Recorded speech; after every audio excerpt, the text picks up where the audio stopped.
The Iranian-backed Houthi rebel group has been classified as a specially designated global terrorist group by the United States. The decision comes after US President Joe Biden removed the distinction at the start of his presidency. After months of attacks on ships traveling through the Red Sea, the Biden administration has officially redesignated the Iranian-backed Houthis as a specially designated global terrorist group. We want these attacks to stop. We warned the Houthis not to conduct them. They continued to conduct them. The Houthi attacks are in support of Hamas in its war with Israel. This week, their terror continued with strikes on 2 commercial vessels, including an American-owned ship. Tuesday, the U.S. launched more strikes to destroy other Houthi ballistic missiles prepared to launch. But the Houthis promised to respond to all U.S. attacks.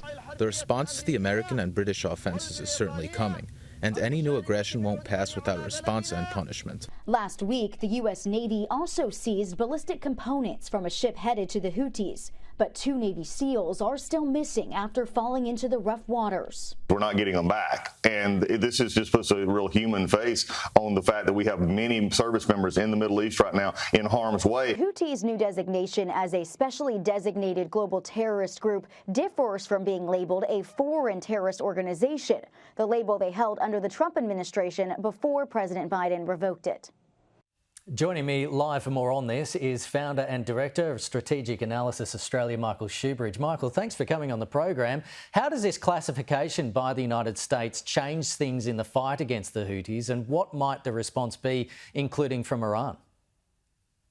Well, Ken, I think it's a statement of the obvious from the Americans. It'd be great to see the Australian government also list the Houthis as a terrorist organisation. Their terrorism is holding world trade hostage, and they're likely to kill people on commercial ships before long. And they're trying to kill people, of course, on naval warships that are protecting that trade. I don't think it changes much from the Houthis' point of view. And for Iran, it just highlights again that Iran is supplying, training and equipping not just the Houthis, but Hamas and Hezbollah. So when we look at the Middle East, Iran is central to this conflict. White House National Secretary Advisor Jake Sullivan warned that addressing the ongoing Houthi threat was an all-hands-on-deck problem that the US and allies must address to minimise impact on the global economy. So should Australia be sending a warship to help? Well, yes, Kenny, because unfortunately the Houthis have broadened where they're attacking international shipping. They've changed from just focusing in the Red Sea to now further around in the Gulf of Aden. That's going to take more ships and more personnel to protect international shipping. And Australia really needs to step up with our other AUKUS partner, the UK, who sent a ship straight away, and we're still struggling to send a dozen people.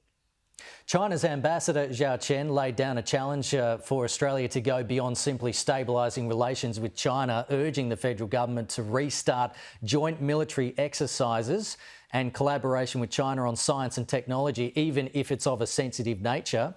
Is that a good idea? No, and the ambassador knows he's been sent out with a message he just can't sell from Beijing. He's clearly under instructions from Beijing to see how far he can make the Australian government pretend we're dealing with a different China. He even changed the Chinese government story on the sonar incident. Back at the time, Chinese state media said, yes, it was a Chinese warship and they were using the sonar to detect Australian activity. Now the ambassador wants us all to close our eyes and pretend it was a Japanese ship. So there's no trust in the military relationship. The ambassador knows that. So how should Australia respond to those allegations that China says Japan was involved in that sonar attack? We just can't take them seriously. I think the Prime Minister did a good job by just reiterating the government's position at the time. And of course, that was that the Chinese warship approached, that they knew divers were in the water because our Navy told them. They persisted, then they turned their sonar on. It's very simple. There's no need for anything more but reiterating what we were told them at the time. OK, just while I've got you, I just want to return back to the Middle East. Pakistan said Wednesday that Iran carried out an airstrike on its territory that killed 2 children after Tehran launched attacks in Iraq and Syria against what it called anti-Iranian terrorist groups. Pakistan denounced the strike as completely unacceptable, saying it was unprovoked. What flow-on effects from this are you concerned about? Well, Iran is escalating conflict in the Middle East. This has nothing to do with Israel Hamas, which of course Iran is backing by supplying Hamas. This is about extremist terrorist groups targeting the Iranian government in Iran. And this is Iran responding. So this shows Iran's willing to intervene in its neighbor, Pakistan, and not seek cooperation with Pakistan. It's just disturbing escalation of conflict by Tehran. Michael Shoebridge, appreciate your thoughts this morning. Thank you.